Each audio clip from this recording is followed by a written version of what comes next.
I'm Kier from In Defense Of, a podcast member of the GonnaGeek network, just like the one you're listening to now.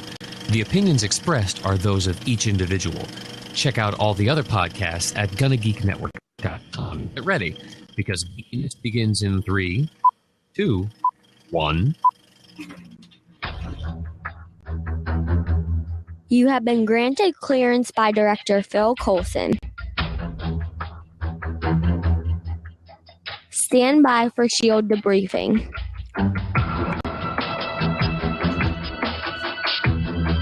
All information to be discussed here is classified and may only be discussed among agents granted clearance by the S.H.I.E.L.D. Director. Now it's time for your scheduled debriefing. I'm Agent Stargate Pioneer. I'm Agent Lauren. And I'm Michelle Ealey. Welcome to Legends of S.H.I.E.L.D., a Marvel Comic Universe fan show. This is show number 117, discussing Agents of S.H.I.E.L.D. Season 3, Episode 17, The Team, and Jessica Jones Season 1, Episode 9, a.k.a. Sin Bin. This show is recorded on Wednesday, April 20th, 2016. Legends of S.H.I.E.L.D. is a fan-based show on the ABC television show Marvel's Agents of S.H.I.E.L.D., Marvel's Agent Carter, Marvel's Daredevil, Jessica Jones, and Luke Cage on Netflix, and the general Marvel comic universe. Because of splitting open heads. Ew. Gross.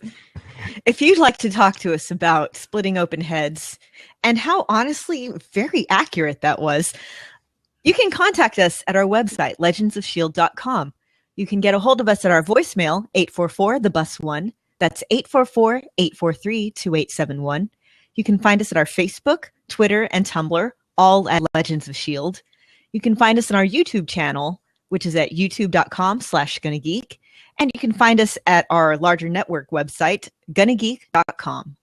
This time on Legends of S.H.I.E.L.D., we're going to be introducing a new podcast to the network. We're going to be talking about how you can get some free comics. We're going to be talking about how you can get a free Star Wars collector core crate, or whatever they call it. We're going to be talking about Agents of S.H.I.E.L.D., Jessica Jones, the weekly Marvel news, your feedback, and as always, highlights from the live chat room on Blab.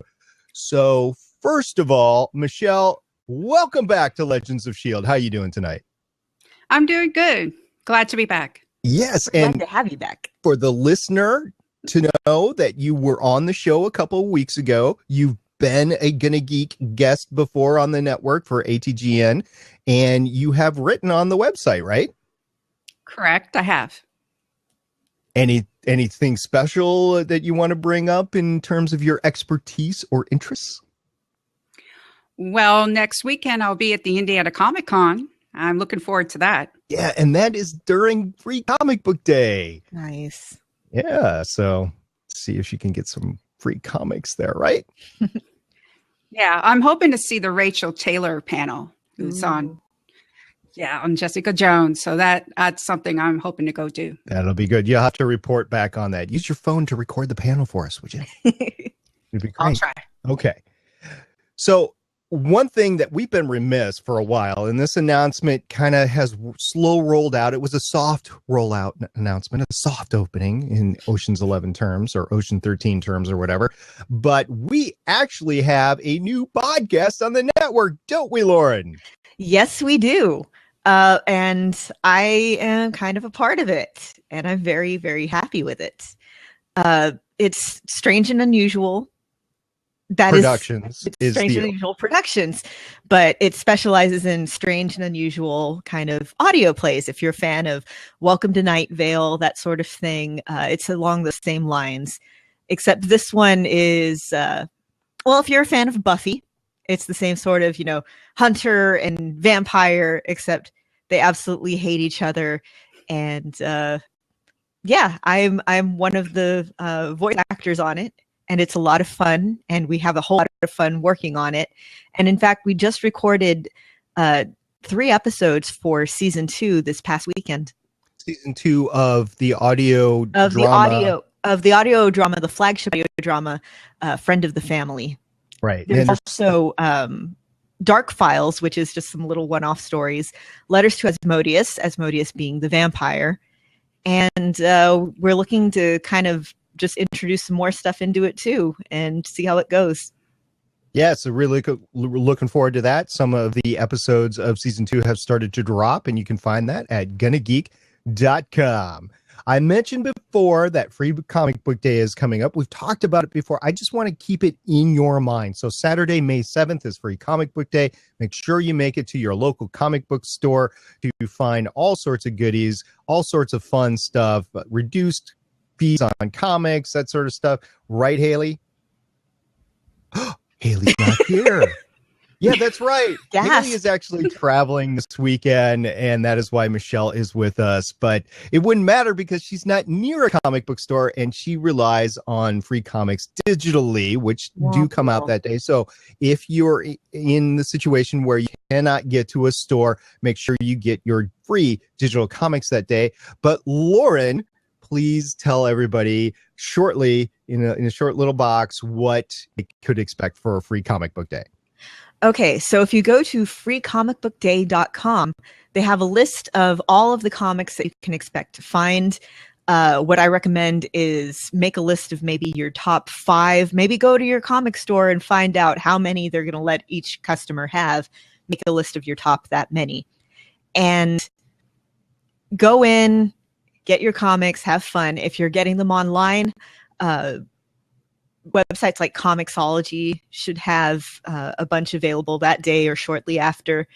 And yeah, it's a good opportunity to kind of test new titles or get kids into it. You know, first taste is free. Yep.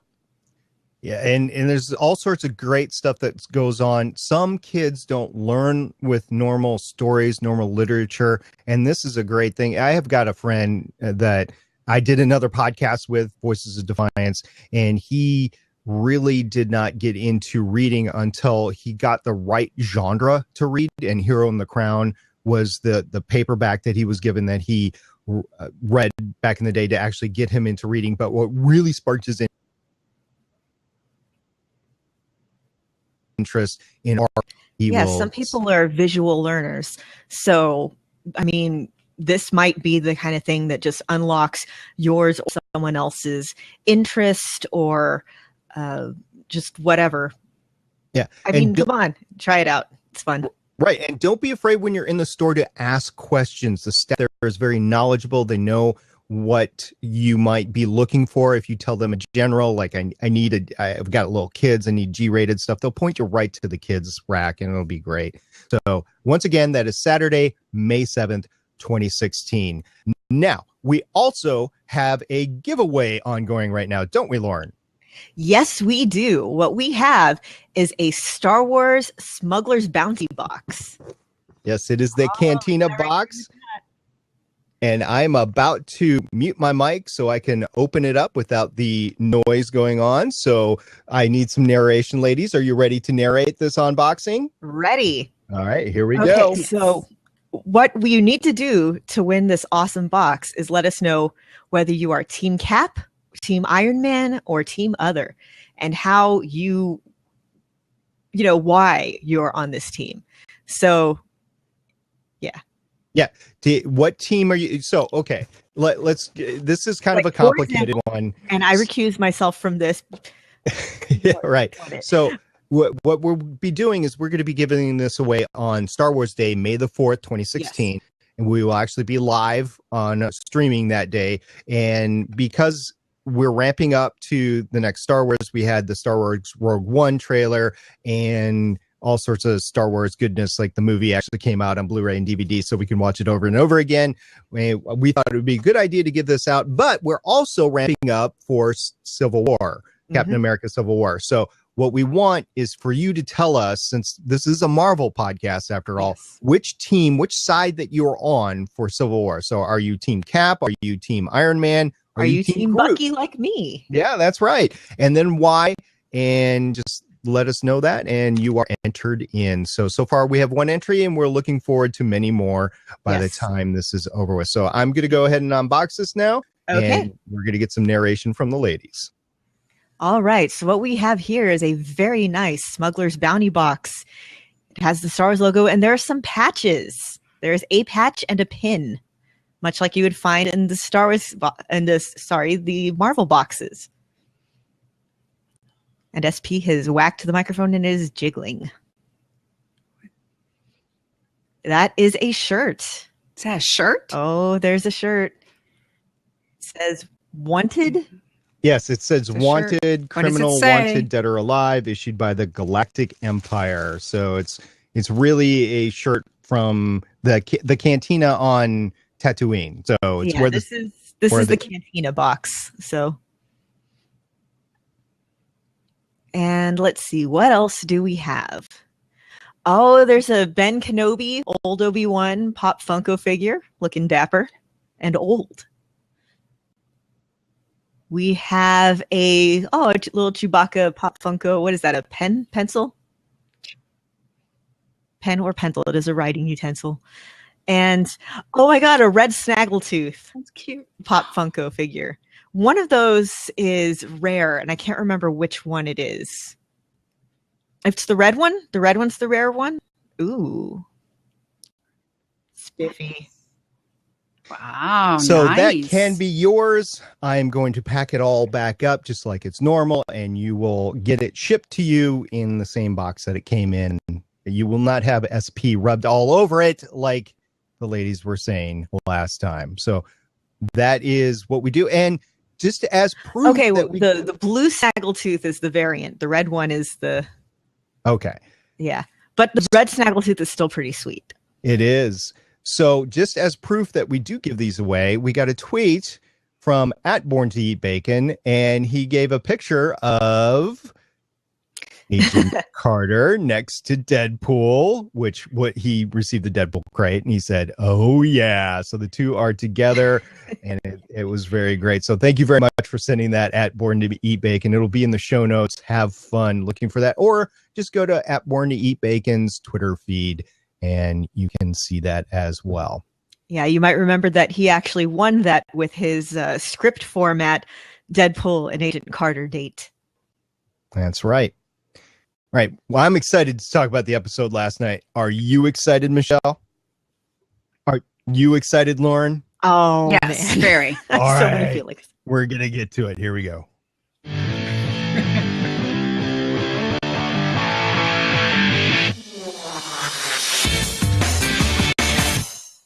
What an episode of Agents of S.H.I.E.L.D. last night. That was pretty amazing. And it was directed by Elodine Keene, and she did one episode of Agents of S.H.I.E.L.D., but get this, 2 episodes of Astronaut Wives Club, 7 episodes of Glee, 2 episodes of Heart of Dixie, 3 Necessary Roughness, 2 The Wire, 5 of The New Normal, a Dollhouse episode, 2 Felicity episodes, a Charmed episode, and 18 episodes of LA Law. So she's experienced. She's been on some great shows and many more, by the way.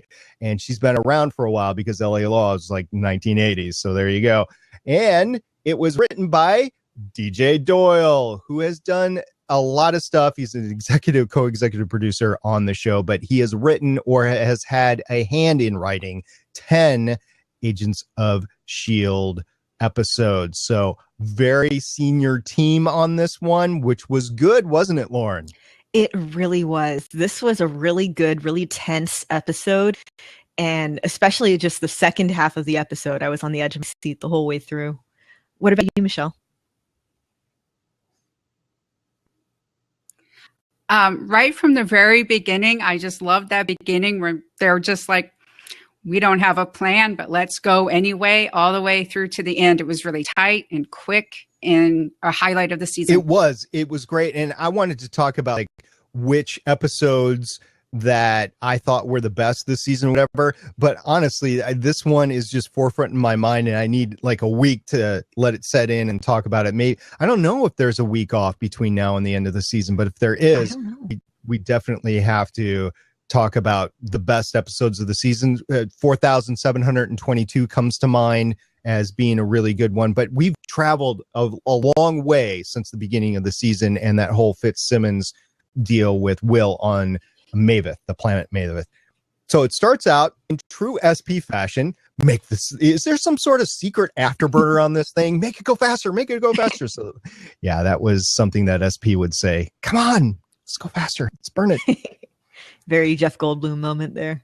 It is. So and, basically, yeah, I love that when she's, getting the secret warriors together, she ruins Joey's date. Yeah. No, you ask him to come up to your place Poor and then Joey. you just leave. Yeah. It's cold. Joey's had That's a cold. hard time integrating into this whole thing, and he's doing his best. Well, when you look at it, really kind of they all are. I mean, for all that they have these awesome powers, the only one who's really kind of good at it is Skye, because she's the one who's been on the team for the longest. You have Lincoln, who's still kind of dealing with the ethical stuff from being a doctor with a bad temper and trying to figure out where he fits into this and still being kind of skittish, to Joey and Yo-Yo, who they're just normal people.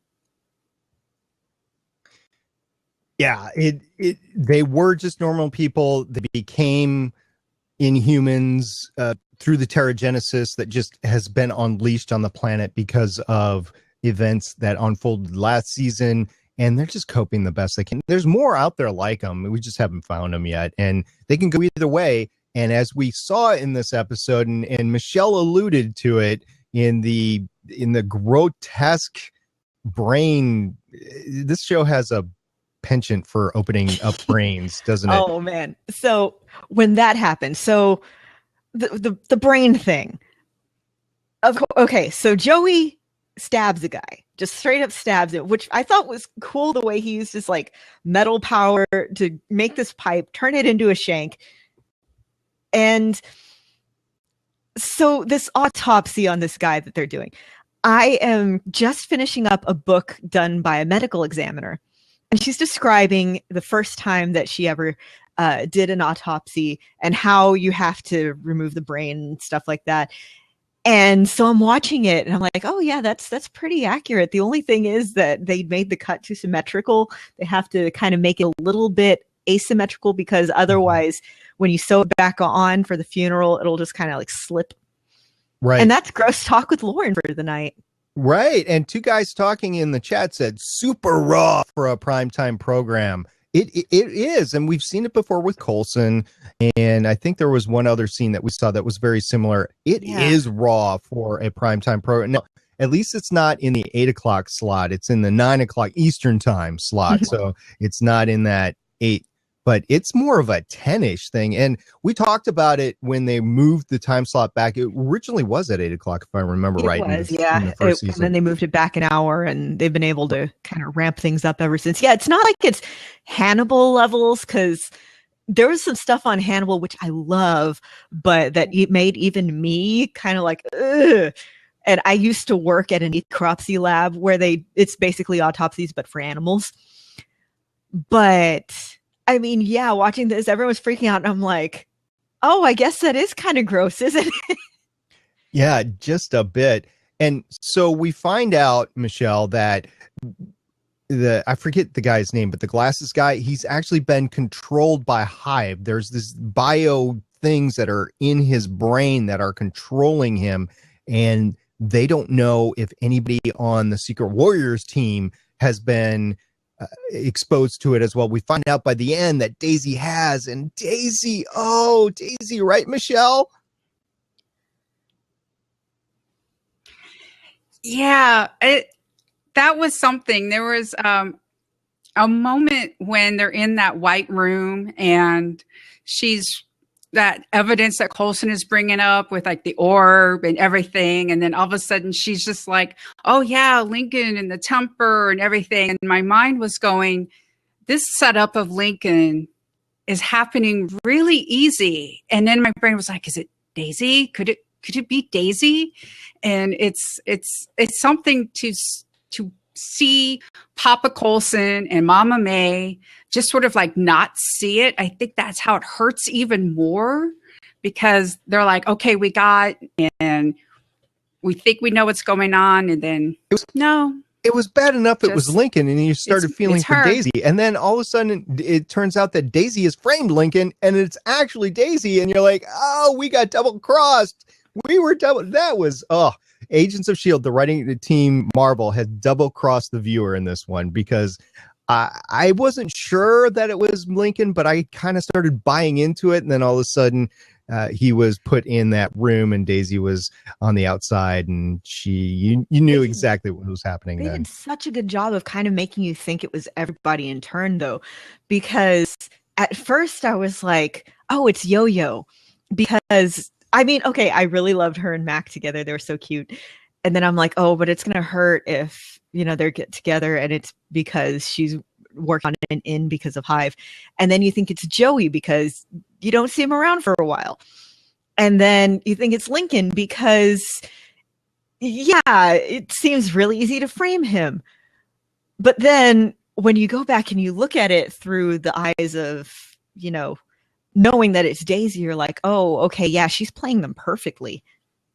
She did. She knew what she was doing. And of course, she destroyed the hangar afterwards. And hopefully the Zephyr is gone and we can go back to the bus. We can make a new one and call it the bus, because that's what I really would like. That's twice this season in the past 2 episodes that they have kind of faked the Zephyr maybe be gone. And I like the Zephyr. I like the plane, by the way. It's a cool plane. I just like the name of the bus. So if they can get rid of the Zephyr and just do the bus, I think bus too. I'm just saying.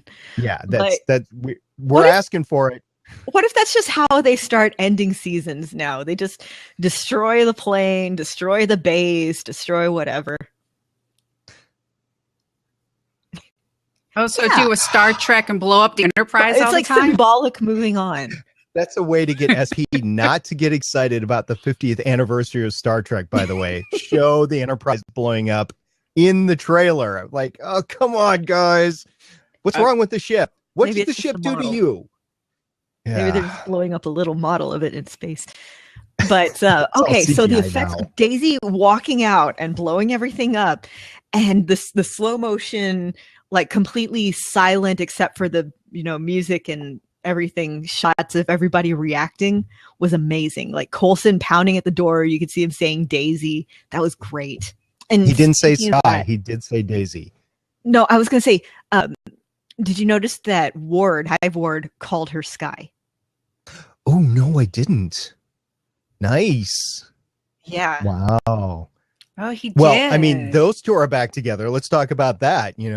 Ward and Sky sitting in a tree. Or sitting in a hive, maybe? Huh? Wah wah. It's something that he's done it again, because, the show's called The Team, and it was all about trust and what is the team. You had the team of Inhumans inside the team of S.H.I.E.L.D. And, like when it was revealed he was Hydra, he broke the trust of the team then and broke the team apart. And then now by infecting Sky, Daisy, he broke it up again. Yeah, he really is. I mean, 2 for 2. Oh, Ward, it's terrible. I really love how he's playing this, though. But we like him more now as a character than in season 1. So much season 1, I couldn't stand him. Even just him, Ward, and him as Hive, it's just such an interesting watch. I mean, he's so weirdly cold, and then there's just flashes of stuff right now as Hive, like him talking about they're like, oh yeah, Malik, I keep wanting to call him Powers Booth because he's Powers Booth. Malik's dead, let's take all his money and go on a shopping spree. Yeah. Okay, so you're Hive and you're Guerra, is that his name? Guerra, yeah. Guerra. Okay, and you're on a $960 million shopping spree. What do you buy, Michelle? Lauren? Weapons and planes. The puppies. Oh, puppies. Because Hive and Guerra need puppies. Yeah, who doesn't need puppies? No, but listen to me. Little inhuman you can puppies, like infect the puppies, and then you can use that to like infiltrate. Oh, but and puppies. Ward shot the dog, and that's what made him the Hydra agent he is today. So he needs a puppy. Yeah. Okay. Yeah. What would you buy, SP? Yeah, okay. I'd probably buy the bus. And I like it. So yeah, get rid of the Zephyr. Let's buy a bus and let's one up. Although Hydra or Hive or whoever's in charge now, they do still have that cool Hydra plane that we saw, that VTOL plane. So that's pretty cool. But I still like the bus better. Or the Zephyr.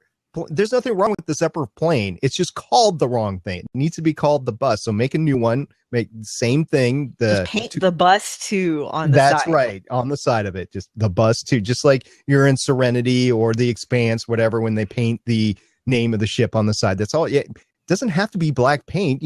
Orange. The orange marking paint that you do for utilities work and Just whatever. Put it on with duct tape. I mean, come on. Duct tape would work.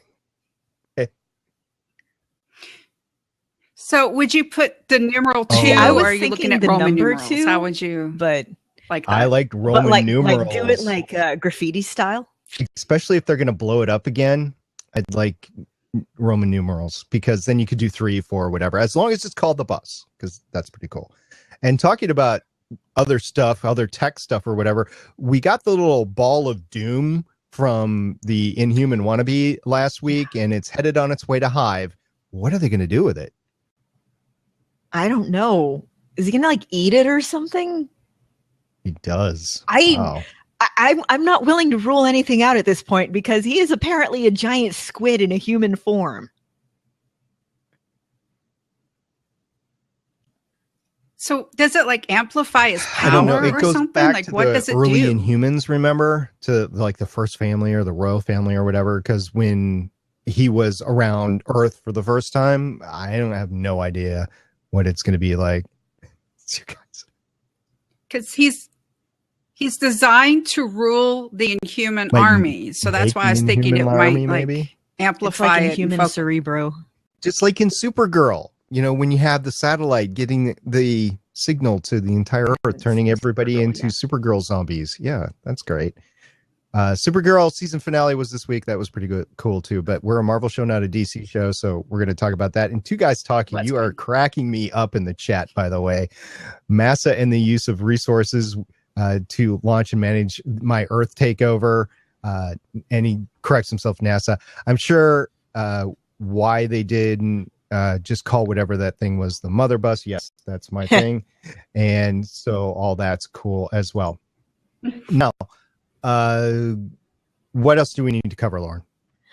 Powers Booth dying. Gideon Malik. He just like gave up. He'd lost everything.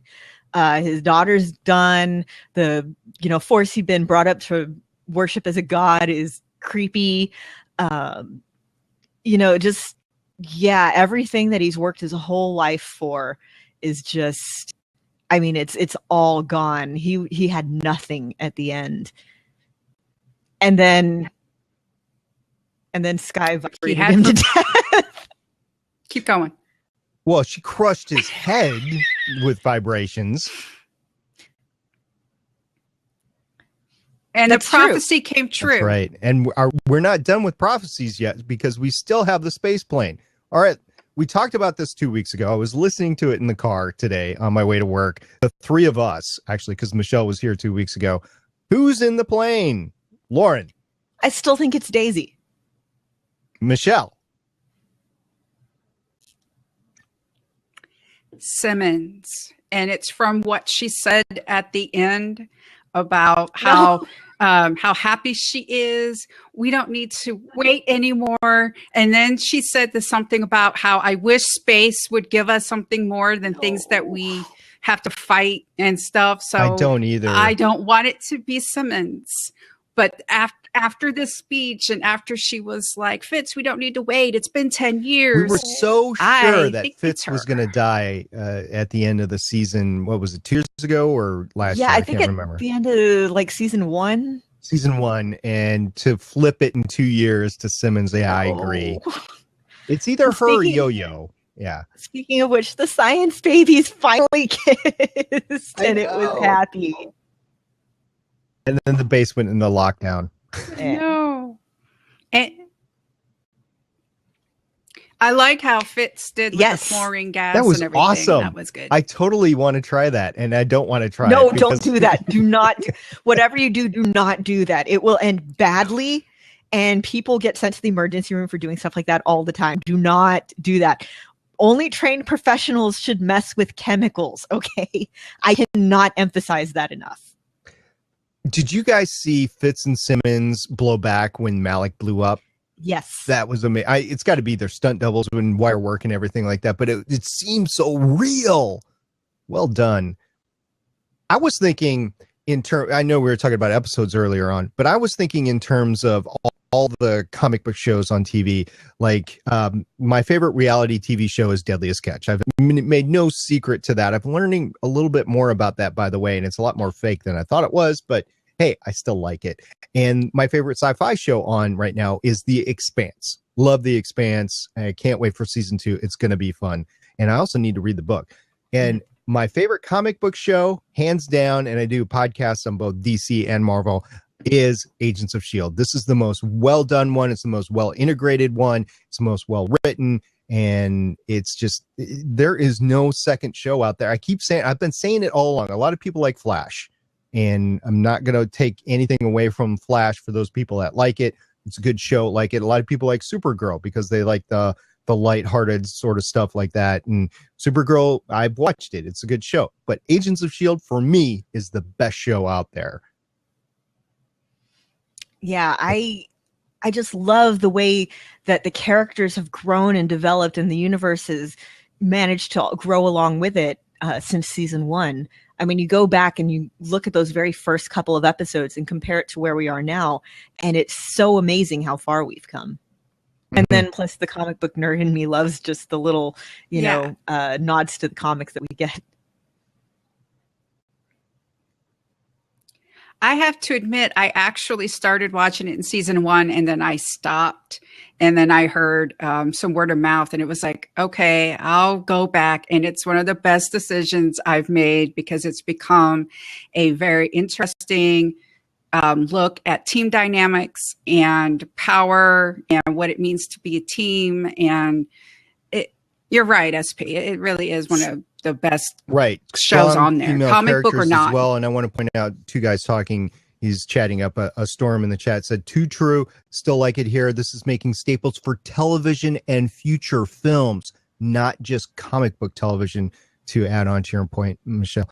And the pacing, the rich writing, the twisty turns that are adult and not plotting are magical. And yes, I agree with all that. This is just a great show. And I have to say, I watch all these shows, and this is the best for me. Now, some other people are like, "Oh, The Flash is the best." Well, good. I'm glad we have all those shows. But yeah, we are spoiled for choice. It's amazing. This is a wonderful time to be a nerd and to have TV or Netflix or just any media available to watch. It's when you can literally say, "Oh, this isn't my favorite comic book TV show." It's an amazing time to be alive. Right. So this is not the era of The Cape, No Ordinary Family, or Heroes season 2, 3, 4. This is the era of good TV and good comic book TV that just happens to be, or good TV that just happens to be good comic book TV. So anyway, Michelle, do you have any notes that we haven't gotten to yet?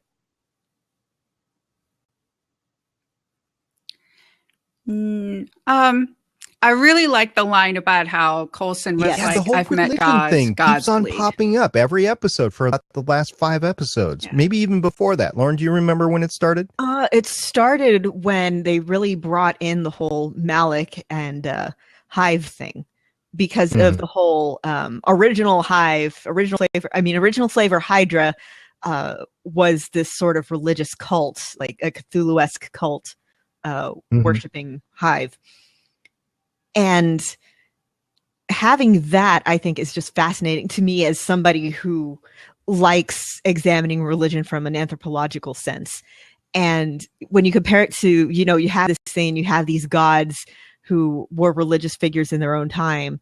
It's, and you have Coulson there in the middle, the normal guy who has, fought beside Thor and was killed by Loki and had Grant Ward on his team I mean, it's an interesting thing.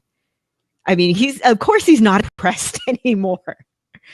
He was killed by a god and came back. Right. So lots of religious stuff going on in the show, and it's great that they're not letting it go. They're really bringing it back. They're pointing it home. And I'm not sure if it's going to be part of the Civil War movie or not, but we are definitely seeing some great stuff. And okay, I'm thinking in terms of big moments in the show. What do I remember?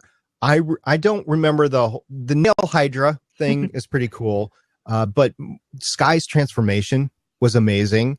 Sky blowing up the base is amazing, almost similar. And then the other one I remember is when Coulson killed Ward. So kind of another Nail Hydra moment right there. But those are like the four big things that I remember from the series. I know there's been others, but those are what sticks in my mind. And Lauren, do you have any others you'd like to add to that? I mean, top of my head right now, I mean, you ask and I'm like, I freeze. I can't. I know. It's 3 seasons now, and we haven't done a rewatch of the whole thing through or whatever. So, and you and I and Haley didn't start podcasting on this together until like episode 17 or something like that. So, Michelle, do you have any other moments that you'd like to add?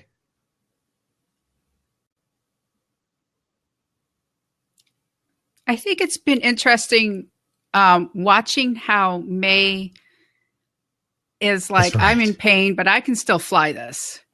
And just how, and just kind of like, she's an interesting character because on the surface, it seems like she hasn't changed much, but it's almost like she just kind of has like deepened her emotions a little bit. And that's been interesting to watch. It's an amazing show.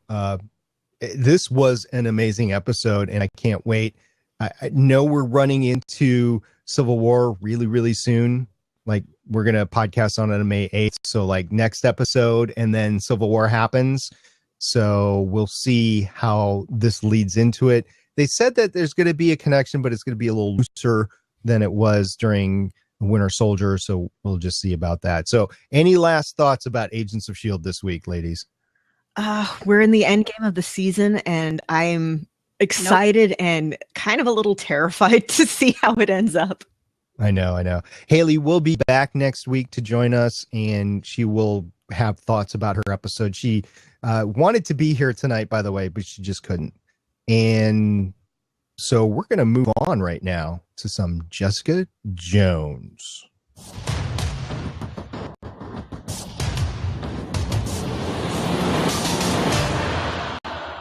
Woohoo! For those that are new to the show, what we do is we've been going over the Marvel Netflix content as well. Along the way, we have watched Jessica Jones the weekend that it came out. We've just been slowly rolling out our commentary on the episode by episode just because we've been hit with other things along the way. We will be going over Daredevil this summer, but we're on season 1, episode 9 right now of Jessica Jones. Season 2 isn't out yet. And the episode was called Sin Bin.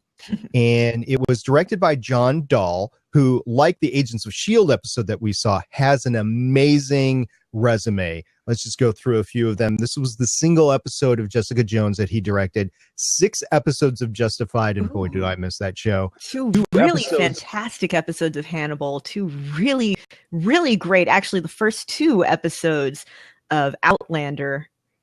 Right.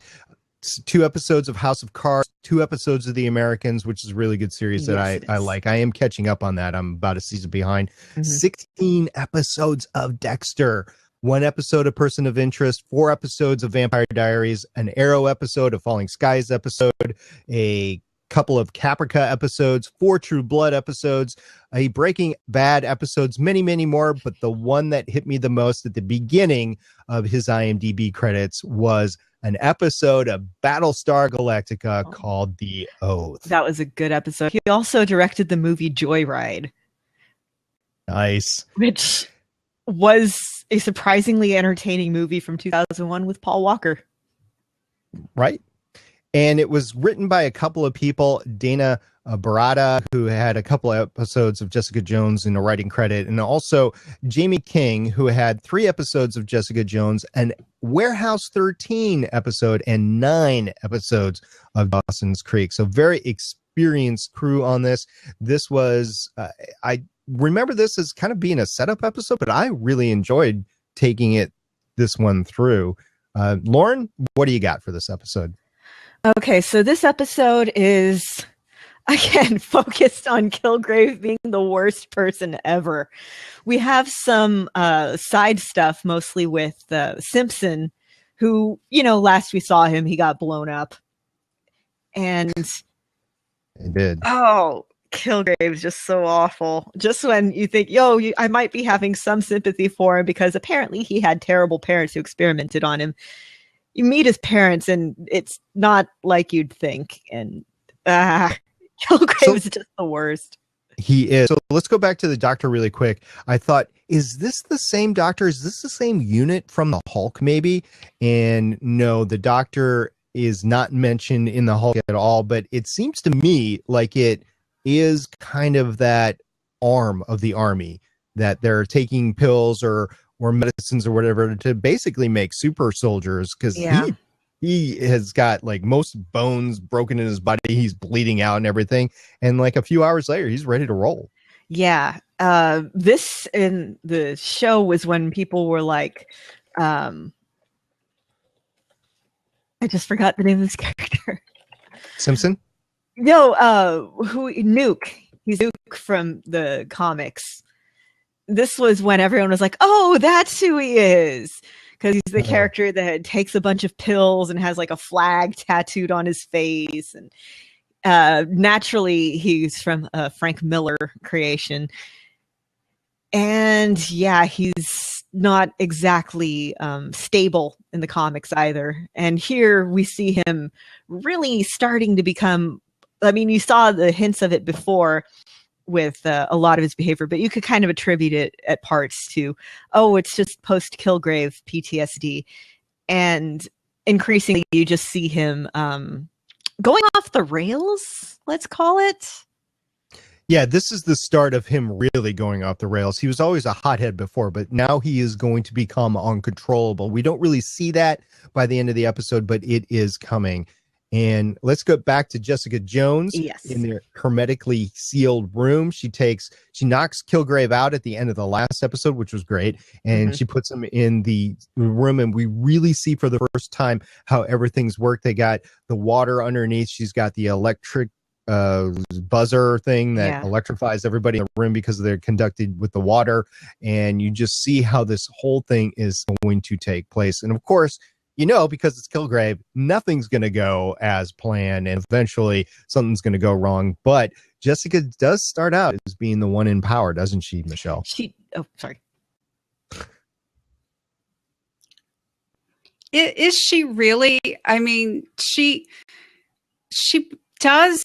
It's that temptation of, she thinks by trapping him and doing what she wants that it's the way to go. But in reality, she is playing his game. And it was a great scene when she goes in there and she's trying to provoke Kilgrave, and he looks at her and he's like, it feels good, doesn't it, being in control? And he still, plays her, and she just doesn't know how to, really do that. Not until she figures out about the parents. So Lauren, what are some of the main plot points that you want to bring forth for this episode? Well, there's Kilgrave's parents. There's the kind of power play going on between Kilgrave and everyone around him.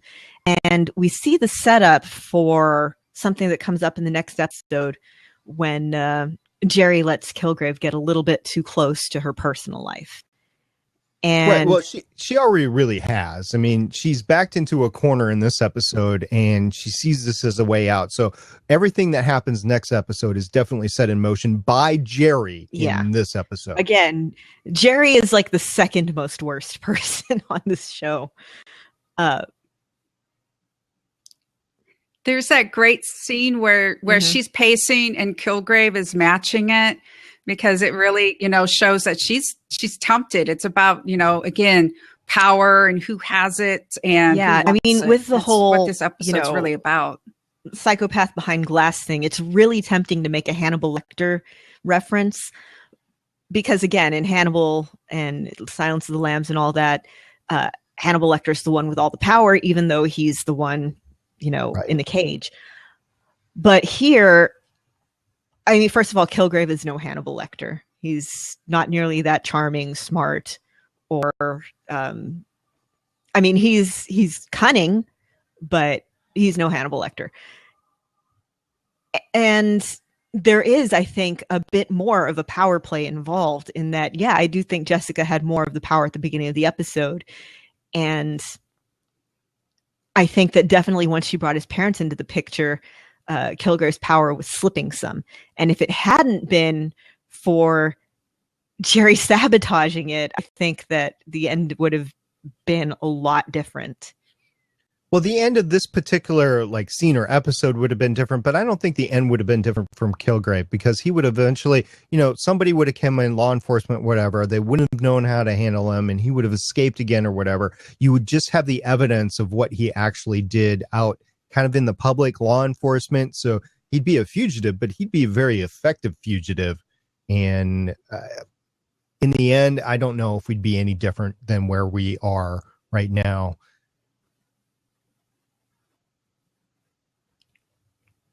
I think the main part of it is that at the end, when Kilgrave does get out and he holds her and he's like, "Let me go, Jessica," and she's able to look at him and say, and not let him go. And it's sort of like that whole, she can finally resist him, and she realizes that, and then now she realizes the power that she actually has, not trapping him in a box, but by actually that inner whatever she has. She's just like, yeah, whether it was built up through exposure or just whatever it was. And even before, this is actually Kilgrave's one last desperate thing. Because before you have the whole, "Oh no, I am actually trying to win you over." I'm absolutely convinced, especially on the second watch through, that he's doing that because he's not sure if he can control her. And this is him testing it out as that one last desperate attempt to escape.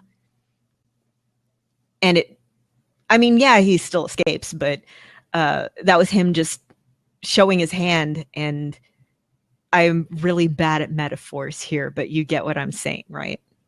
Right. So I think Jessica puts it all together at the end, and she realizes that he cannot control her, but she doesn't know for absolute sure. She just thinks in terms that it is that way. She doesn't know why either. And she has to have that explained in order to move forward and to really combat him with anything more than just her. But now she's got a weapon to use that he can't control her, and she's able to resist him. And maybe that's it. She's just thinking that in terms of she can resist him, and not that she's completely immune. And it's not been completely explained yet. We have to go through the whole thing with the dad. The thing with the mom killing, go ahead and stab yourself to death, basically. That was just bad. And yeah, Kilgrave, he's just no conscience, just nothing at all. Speaking of his parents, I had something that I wanted y'all's opinion on. Do you think that his childhood was really as bad as he's making it out to be? Or do you think that it's another example of Kilgrave twisting things? Oh, absolutely. Michelle, what do you think? I think it is. He said something interesting about how the truth is always somewhere in between. So you have to realize that there's this great joke from the last episode where Jessica says, you're not 10 anymore. And it's a reference to not only his age with his parents, but also the Doctor Who thing. But it does, you have that 10-year-old perspective of his parents. And then his parents were like, well, we tried to cure him and this and such. But he knows that he did wrong. He knows that he harmed his parents, and he didn't. Right. He knows.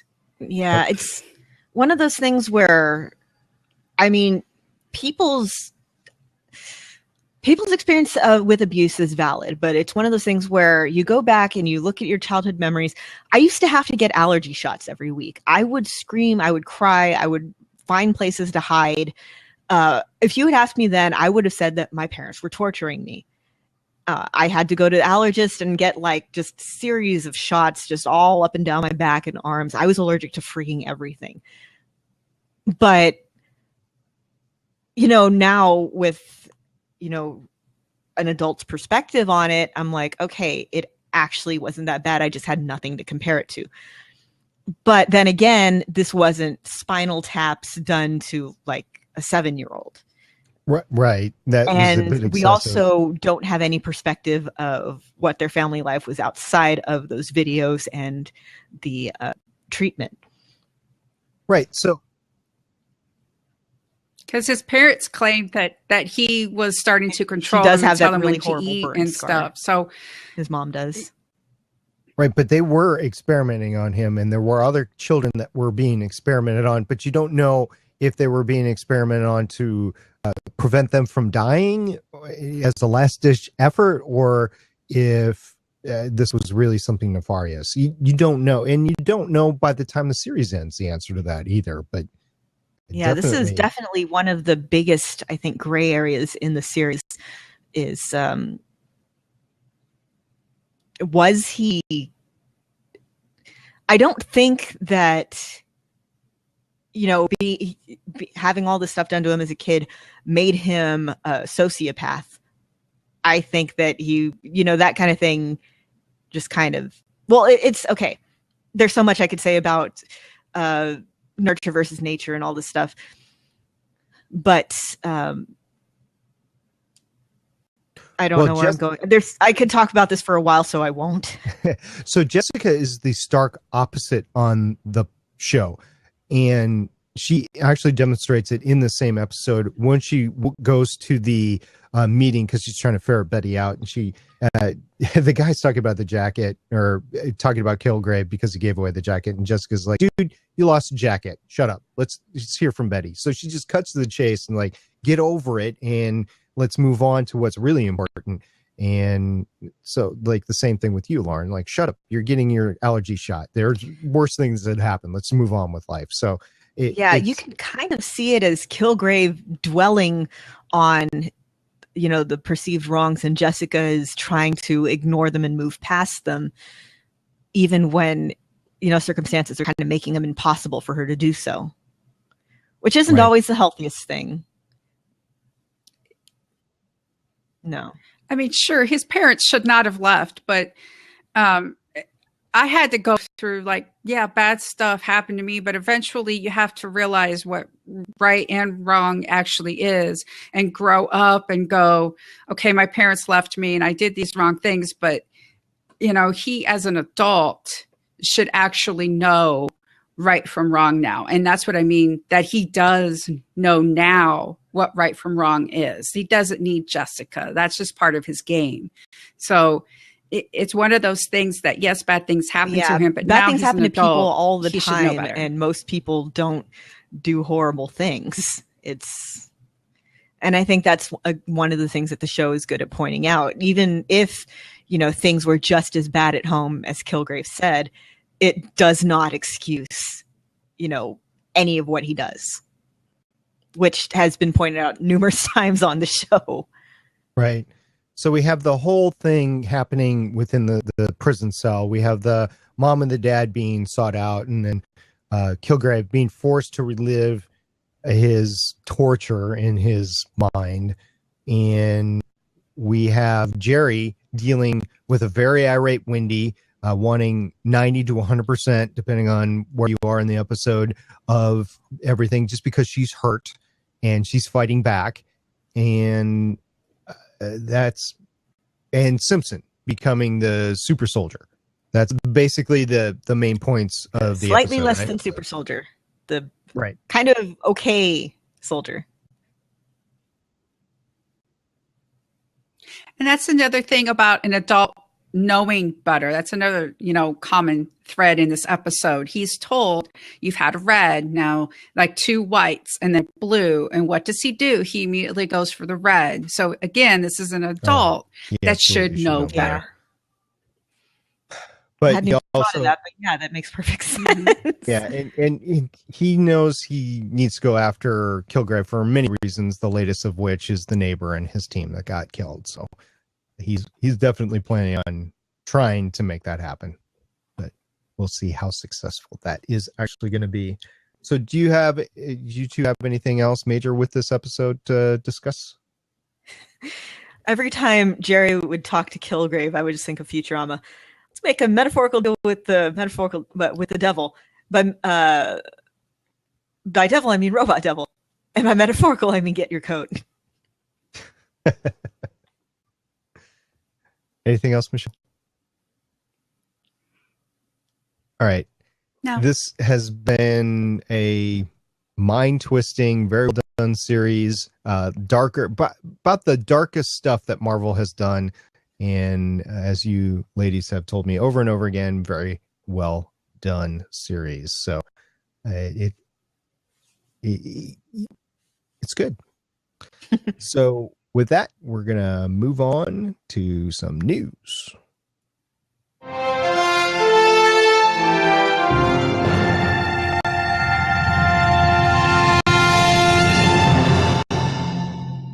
All right, this is part of the podcast, part of the show that we actually run down the main news articles that we have found throughout the week in the Marvel Universe. The first of one is something that Lauren is going to be dealing with tomorrow. Yes, comicbook.com has a video clip of Clark Gregg performing Britney Spears' Toxic on Lip Sync Battle, which will be airing tomorrow on Spike TV. I mean, he's pulling off the costume really well. He's got the legs for it. And considering that his wife is Jennifer Grey of Dirty Dancing fame, I mean, he's had to get some good practice in. I will be live tweeting this. It's going to be Clark Gregg versus Hayley Atwell. And it looks like it's going to be fun. Yeah, get back to those battles that they were having last year before Hayley cut off her Twitter account. Yeah. We still haven't heard officially about season 2 Agent Carter yet, have we? We have not, as far as I'm aware. Yeah, that's right. Although I did hear that Supergirl just got renewed. Oh, I keep hearing Supergirl's it is, and then I keep hearing it's not. Like, nice. Congratulations. Well done, really? So now we just need season 3 and of Agent two guys Carter. talking in the chat that Carter is greenlit, but I don't remember seeing the official story on that. So yeah, we will double check that. Okay, moving on to Netflix, we got some Iron Fist stuff to go through, right? Yeah, we have a whole bunch of stories. Jessica Stroup from The Following and Tom Pelphrey from Banshee have joined the cast of Iron Fist as Joy and Ward Meacham, childhood acquaintances of Danny Rand, who now play an important role in Rand Enterprises. So, yeah, we'll see how that goes. They've been adding new people to the cast just kind of piecemeal. And in addition, there was just while we're talking Iron Fist, I'll bring this up. There's pictures on justjared.com of the initial filming of Iron Fist, mostly featuring Finn Jones, Loras from Game of Thrones, who's going to be playing Danny Rand. And he looks like, I'm not sure if he looks more like a homeless guy or one of my friends from college, like the week before finals. He looks kind of like Malcolm when he's on Jessica Jones when he's junkie down. Malcolm, a little bit. Yeah. Absolutely. He really does kind of look like some of my friends the week before finals from college, though. Right. But now we have some even bigger news about the next get together. Ah, yes. We have showrunners for The Defenders. Doug Petrie and Marco Ramirez are going to be working on it. Doug Petrie was the showrunner of season 2 of Daredevil, and he also done Buffy. And Marco Ramirez also worked on Daredevil as well as Orange is the New Black. So, and Drew Goddard is going to be the executive producer. So that's going to be great. It will be. And then we have confirmation in the Defenders as well. Yes, we do. Eka Darville, Malcolm, who we just mentioned as possibly inspiring Danny Rand's interesting look, is confirmed to be appearing in Defenders. He said, I will be in it. I'm not sure how much yet, but I will be in it. So yay, Malcolm, precious cinnamon roll. So yeah, so far between Daredevil and Jessica Jones, there's been like a character swap, maybe 2 as the episodes go on, but not much tremendous crossovers. Defenders, of course, is going to be the big like Avengers style team up of the 4 different series as they go into it. So I'm looking forward to that. It's going to be a good one. Don't you think, Michelle? Right. Yes. I'm looking forward to it. So now we've got some new stories from the future, phase 4. The future SP? Yes, the future. So we're talking phase 4 Marvel Cinematic Universe and what's going on beyond phase 3. So Kevin Feige says that phase 4 will be distinctly different. There will be a finality to moments of phase 3, as well as new beginnings that will mark a distinctively different chapter in what will someday be a complete first saga made up of 3 phases. So, more space, magic. I don't know. That's what I'm thinking. Space and magic. Space magic space. So we'll space see if magic. The interest still continues. I think with Guardians of the Galaxy, they clubbed on to something that was good there, but we'll see if it continues on after we talk about the Gauntlet. And also talking about Guardians of the Galaxy, we have some mentions by James Gunn of just who and who is not going to be in Guardians of the Galaxy 2. Yeah, we have confirmation of who is not going to be in Guardians of the Galaxy 2. Chris Pratt. He's not going to be in it. No, it's Benicio del Toro as the Collector, and John C. Reilly as Corbin Day. So, yeah, they won't be in it. And apparently, there's just no room for them in the story. Well, in the case of the former, the Collector, the director made it clear he just didn't fit into the Volume 2. And the situation with the latter seems to center around availability. So John C. Reilly is very, very busy. I'll bet. So we've got a couple of actors that are joining Spider-Man Homecoming. Yes, we do. Okay, this one made me happy when I heard it because I liked this movie that he's in.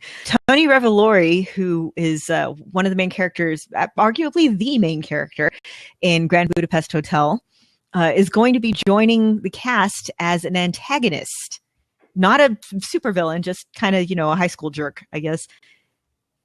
He's like the bellhop guy in Grand Budapest Hotel. Like Biff. And Laura Harrier from One Life to Live is going to be joining as a character named... No, that's Zendaya. She'll be in talks as, I guess, a friend or a love interest. Or anyway, this is a significant role, apparently. It'll be interesting to see how that all pans out. We'll keep tabs on the Spider-Man as well as all the future Marvel projects. And flipping over to Fox for a second, we have some news about Deadpool. Yes, Deadpool 2 is officially happening. That's good. Awesome. Probably with cable. And it makes me happy. And it might be the biggest R-rated movie ever. But we'll see. Yeah, Deadpool is the biggest R-rated movie worldwide. I think in the US it's still number 2 because of The Passion of the Christ. Yeah, it was 18 million off or something like that, and I don't know if it's overcome it. But Deadpool's a pretty big deal. Pretty big. All right. Michelle, do you have any new stories that we haven't covered? Well, awesome. We'll be moving on to some feedback then.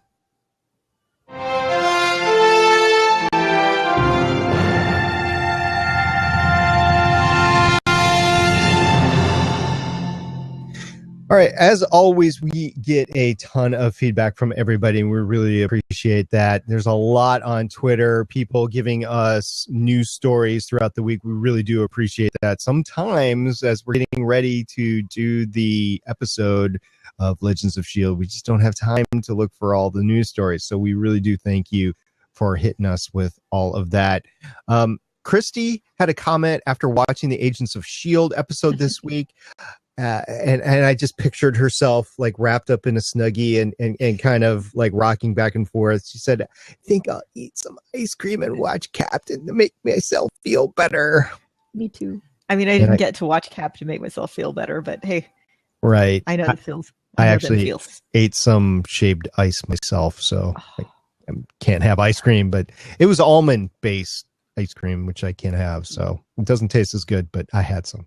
And then consultant Black Adam, our very own Black Adam on Legends of S.H.I.E.L.D. Long Box Edition, he said during the episode, mind you, before he knew the end, he said, bit of a wild guess, but I think Daisy is the one who's infected. Guess what, Adam? You called it. So we're going to call you out there. And then a friend of the podcast, Jeannie, it goes by @AsetIsis. She runs Tyrion's Landing, which is a podcast about Game of Thrones on the GonnaGeek Network. Coming back this weekend. That's right. So she tweeted us what, Lauren? This is the Civil War we've been waiting for. And she linked us to Ken Burns' Civil War on YouTube, which to people like me who are giant documentary nerds, it was hilarious. If Ken Burns did a Civil War documentary a few years ago, it's very well done. Yep. And this was a documentary about Marvel's Civil War done in the same style with the old-timey violin music and everything. The sepia wash over. Right. It's fantastic. So, Lauren, you've been live tweeting. You're back in the saddle. You've been doing all the live tweeting for Jessica Jones on Monday nights. You did Agents of S.H.I.E.L.D. Tuesday nights last week. You did Marvel Week with Jimmy Kimmel Live and what else was going on all week long. So amazing stuff. Sometimes people tweet back. Actually, a lot of times people do because you're that good. In this particular case, you put out the shipping name, Yo-Yo Mac, and then Mistress Marvel said, I ship it. So there you go. And a friend of the podcast, Richard at Kodiak GWC, he tweeted us with looking forward to how they do the costume. He was talking about Iron Fist. Yeah, I really hope they keep just like the plunging neckline of Iron Fist costume. Right. Maybe it'll be like opposite of like Arrow, because like Arrow right now, like there's no sleeves. Yes. Maybe it'll be the opposite. Exactly, it'll just be sleeves and a bare chest. Bring back chest fabric. Because Chris on Starling Tribune for Arrow, like the ultimate V-neck, has created the hashtag bring back sleeves. So we're just going to go bring back chest fabric. No, the picture that's linked for this, it goes like it goes all the way down to his belt. I mean, it's okay. You know, Molotov cocktease on Venture Brothers. It's like that, yes, but like on a dude, and I'd be okay with that. Yeah, it's as impractical as it's like Dr. Roxo, the rock and roll clown on Metalocalypse, except really buff. Mm-hmm. So on last week's Starling Tribune, we ran clips from the Supergirl panel from C2E2, and one of the questions that a 12-year-old little girl asked was basically, do you think it's fair that female actors, superheroes, are super sexualized and male superheroes aren't? And it stunned both Kyler and Melissa Benoist, and they were like, that is a good question. You're so young to be thinking that, but that is so true. And then Kyler Lee just said, well, I mean, but there's Superman. I mean, dude wears his underwear outside. I think that's kind of weird. So they handle it. Yeah, but he still gets to wear stuff like under it. I mean, if he was just running around in actually, it's Namor runs around in like the man panties. That's right. Man, we need a Namor movie. I think that would be coming eventually. Yep. There we go. So Chrissy at Adonna Girl also tweeted us with a link to the teaser for the lip sync battle, basically saying, "Nice legs, Director Coulson." Like I said, he's got the legs for that costume. Right. At Born to Eat Bacon tweeted us and just realized that Lab Rat got both her hashtag shotgun axe, or as we call it, the max, and at Squidward wishes granted in a mere couple of weeks. That's true. And then Christy at Adonna Girl retweeted Pop Funko. I guess Quake is going to have a Pop Funko figure, but that brings into question, does she make it through the season or not? So I don't know about that. One, she better, and two, I need it. Right.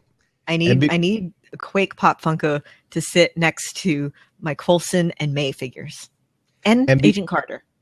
And before I forget, we did have some emails from Andy running down the Jessica Jones episodes. So what we'll do next week is we will catch up with all of that. So bear with me, please, Andy, on that. Just haven't had a chance to get them in the show notes. They will be in there next week. I thought all week that I'd have a chance to do that. I did not. And we love your rating systems. Can't wait to go over them.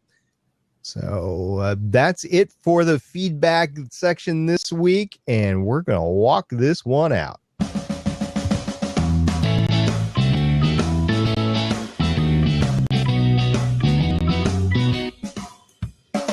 Join us next week as we discuss Agents of S.H.I.E.L.D. Season 3, Episode 18, The Singularity. And hopefully that Colonel Carter from Stargate SG-1 won't be around because she has a thing with singularities to blow them up. So hopefully she wouldn't be there. And I just did a Stargate kind of crossover there. You like how I did that? I see what you did there. Yeah, I see what I did there. And Jessica Jones, Season 1, Episode, I believe it's 10, actually. Episode AKA 10. 1,000 Cuts. So if you want to get in touch with us, you can catch us at the GonnaGeek.com network. We also have a voicemail line, 844-THE-BUS-1, 844-843-2871. Don't forget, we have a Facebook account, a Twitter account. Go ahead and hit us up there for feedback and to stay tuned for events that as they come up, because Lauren has been the live tweeting fool the last few weeks. We do have a Tumblr account that can be found at legendsofshield.tumblr.com. Don't forget our YouTube channel, where you can see all of the videos from the GonnaGeek Network, including the live video recordings from Legends of S.H.I.E.L.D. Don't forget the next episode on Geeks.live on the GonnaGeek.com network will be Starling Tribune, 9 p.m. on Thursday. And this particular episode, we will be going over Batman versus Superman. Yes, I did say versus. I know it's Batman v Superman, but I'm going to say Batman versus Superman because that's how much I think about the movie. There you go. It gives you a little hint of what is ready for next week. And if you want to hear more about Batman versus Superman on the GonnaGeek Network, there's a Legends podcast out there, as well as the Audibly Exquisite guys covered it pretty well as well. But we will be covering it on the Arrow podcast because we don't have an episode this week. So might as well talk about something, right? In the meantime, thank you to all the listeners and Spreaker and Blab. We really appreciate you guys stopping by. We really appreciate the Blab comments. Sometimes we don't get a chance to read all of them or comment on them or mention them all, but they do impact the recording. We really appreciate you being here. Thank you to everybody who gets a hold of us on Twitter, on Facebook. With Twitter, especially the people who show up whenever I'm live tweeting, because it makes me feel like I'm not shouting into a void or talking to myself. And yes, we appreciate hearing from you. We love you guys. We love you. We do. In a totally non-creepy way. Or in a creepy way, if you're into that. Michelle, thank you very much for joining us for a second time this season. We really appreciate you stepping up and pulling the weight for Haley, who just couldn't be here. Thank you for having me. As always, this has been a really good time. All right. And don't forget, we are giving away the Star Wars Smuggler's Bounty crate on the Cantina. So we did the unboxing earlier. Just give us your take on which team you are for the Civil War Marvel universe. Now, I know we cross the streams between Star Wars and Marvel, but they're all by the same company. So is that really crossing the streams? I don't know. But go ahead, tell us, are you Team Cap? Are you Team Iron Man? Which team are you on? Why? And you will be entered in for the crate. So with that, until next time, I'm Agent Stargate Pioneer. I'm Agent Lauren. Bye. See And you I'm guys Michelle next Ealey. week.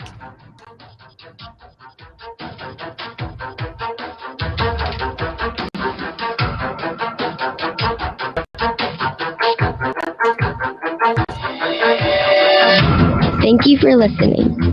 If you want to leave us feedback, go to GonnaGeek.com and you will find all of our contact information and other shows. You can also visit legendsofshield.com where you'll find our complete archive of podcasts. The music heard on this podcast is by Kevin MacLeod and can be found at incompetech.com. The opinions heard on this podcast are those of the individual host and do not represent Legends, Stream, or GonnaGeek. Agents of S.H.I.E.L.D. is the property of the Disney Corporation. No infringement is intended.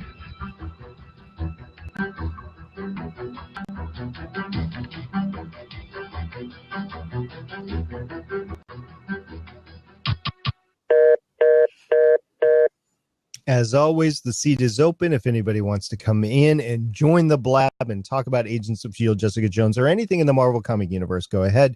This is the time that you can play with us. And Steven, I know you're out there. Two guys talking. All right, here we go. Hello. Can't hear you, Mike. Nope.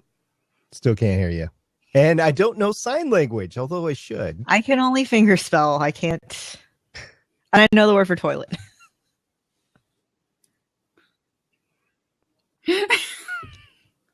That's always good to know. That's why I made sure that I learned it. Yeah, I'm waiting. I know you got that cool studio down there, so I know you'll make it work somehow.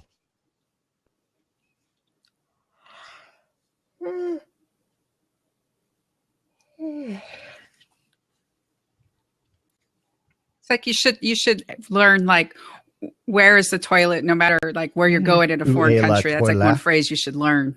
That's the French thing.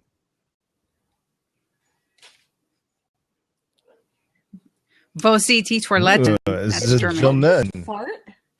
Cat farts. Cat farts. I know dog farts are bad. Cat farts have to be the worst.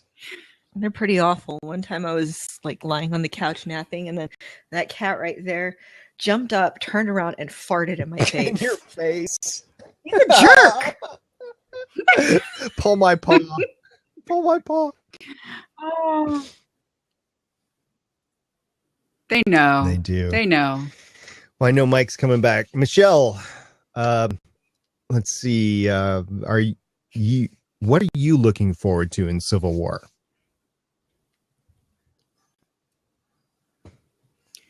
I want to see somebody die. I think you're going to get your I know wish. this is awful, but there's so many characters. It's like there hasn't been any real consequences, and it's like even if it's like War Machine or Bucky or something, I want consequences. I want phase. What is this? 2, 3, 17, whatever, to start coming to a close with some death. And I don't know what phase this is. I'm lost. I've lost count. But yeah, just to see some ramifications and permanent death. Not that not was one of the Coulson things death. that Death. Joss Whedon had a complete disjointed relationship with Marvel. It's like that character needs to stay dead. Don't bring him back. Of course, Josh hasn't been in the main comic book universe a lot. He's been on the peripheral with indies and stuff like that. But like in the main comic book characters come back to life all the time, and it just happens. So I do agree, though. There's got to be some permanence. Yeah, On Arrow, there's permanence. Yeah, give it a couple of We seasons. think. Moira Queen, Robert Queen. There's been permanence there. Allegedly. Yeah, True. Cajun Sean in the chat thinks that True. Agent 13 will die. I think that's just spiteful towards me, Cajun Sean. That's just not cool. We want to see him cry in the theater. Watching. The Carrie Kim effect. Yeah. Those John Drew boys bring forth the Star Trek references left, right, and backwards. Well, now wait a minute. Isn't Papa Queen alive in Earth That's true. 2? In Earth 2. Didn't they We make haven't him seen the him Arrow? yet, but you're right. He's there. Yeah. Right. Ha! Ha! Oh, here we go. Let's see if we can talk to Mike now.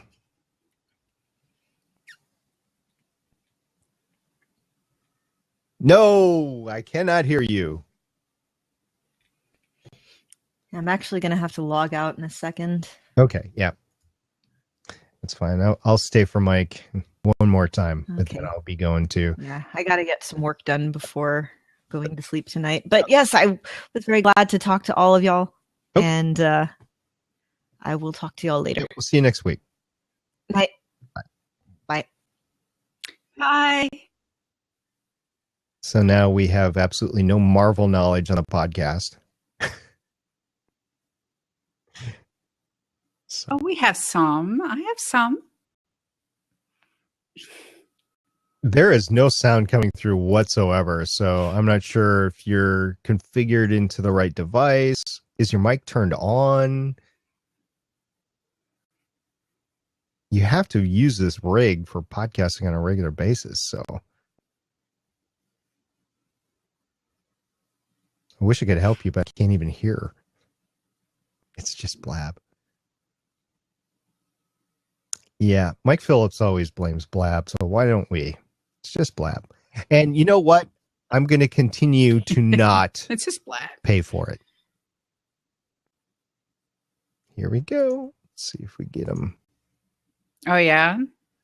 They went on. How about now? Yes! Can There it hear is. you. Excellent. You guys caught my attention. I was driving home, walked out of my car, and I looked up, and holy cow, they're talking about Agents of S.H.I.E.L.D., and we just finished our podcast on Agents of S.H.I.E.L.D. And so I Right. wanted to come and literally geek out with you guys because, wow, I think what we've hit most this whole season of our podcast review is how extraordinary it is to have a day during the week where you go, why isn't it tomorrow already, and why haven't I already seen this program? Because it's extraordinary to have something valuable as opposed to more garbage, which is just so frustrating very often. Well, I would say TV in general has gotten a lot better over the course of everything, and the stuff that isn't is weeded out so quickly now. I mean, series that are greenlit for half a season, 12 episodes or whatever, they're lucky to get 6 if they're just garbage. So Yeah. there tends to be It has become the bane of professional podcasting because you always want to go and try and find the next thing that's going to allow you to have something that is as long and saturated as something that's associated with Marvel. And it just does not exist. It's all a complete dice throw, and it actually makes me shy away from new programs. And I really don't like that because I love great storytelling. The problem is you can't find the great storytelling that then gets life. Right. So Defiance over on the Sci-Fi Network, I had a podcast on that, and that was actually a really good series with really good writing, with really good acting, and it was amazing, but it just didn't get any traction. So Sci-Fi gave it 3 seasons. We didn't think it was going to get a third based on just the ratings, and we thought it was amazing that it did get a third. I think it was just put in as a third season for a placeholder for some of the newer shows coming on, like The Expanse, like 12 Monkeys, which was unexpectedly good, like Killjoys and Dark Matter. And that's over on the Sci-Fi Network. They did have some flops. I will say Helix was a flop. I mean, it was by the same guy that brought Battlestar Galactica, but it just it did not resonate with me personally. Some other people might have liked it, but it wasn't cool. And they drew me in on the second season. I was done after the first season. They drew me in on the second season with time travel, basically, and I was like interested in that. But even that wore on, and I vowed that even if they did a third season, I wouldn't go back. So you do get that sort of thing. 12 Monkeys was just I wasn't going to watch it. I wasn't going to watch The Expanse, and it's not my favorite show overall. So that's all good. But on network TV, I think we're reaching a point where you're getting saturation. You've already had Constantine canceled because it just didn't get ratings. You've had the Agent Carter really low ratings in season 2. You and I have discussed that before. And it's just at the point where how much is too much? Like Marvel itself, I'm glad to have a Marvel podcast. I'm glad the way we structure the Marvel podcast, because we can talk anything on our Marvel podcast.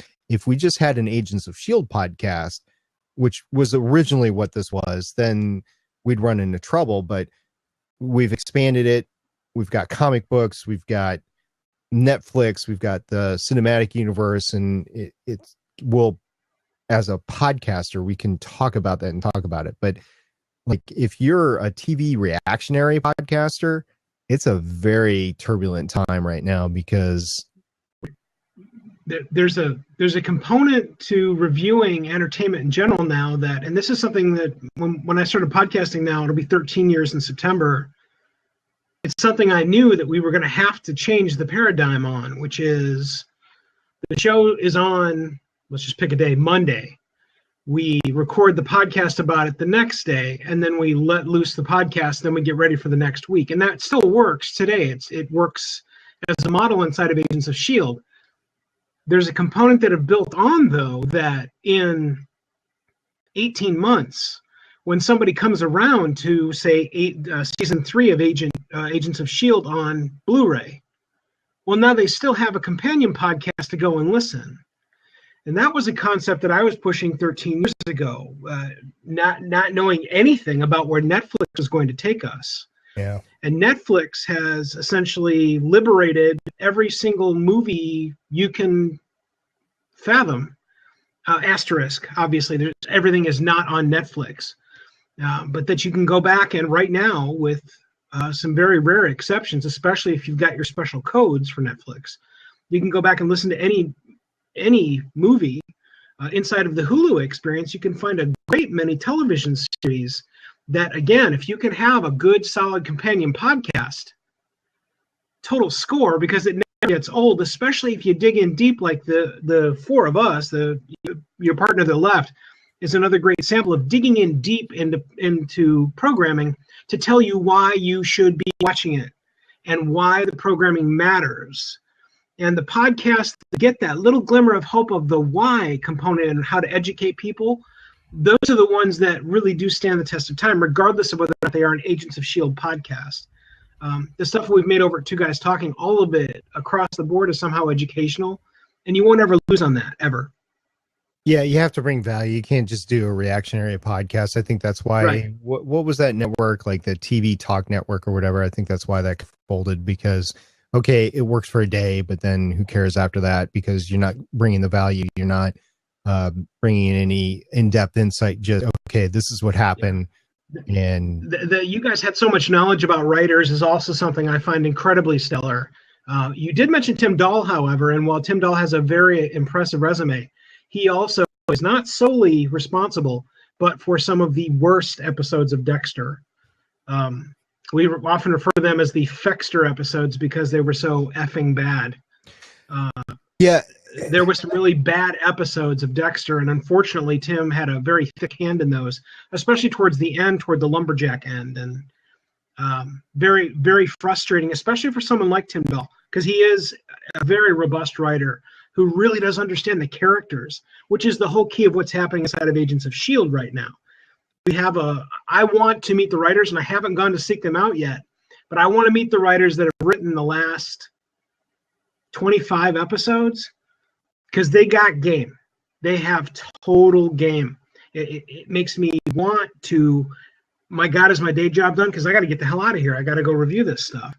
And it's fun. It's fun to watch television. Right. So the writer's room, basically, before they start the season, really is being controlled by the executive producers. So you have Jeff Loeb, of course, tilling the thing, but you have Marissa Tankeron and Jeb Wheaton also in control. And they've written some of the key episodes that they want to make sure are the cornerstones of the season. So they brought some great talent forth, and they brought some new talent outside of the Wheaton sphere as well, either through ABC or other connections in the industry or whatever.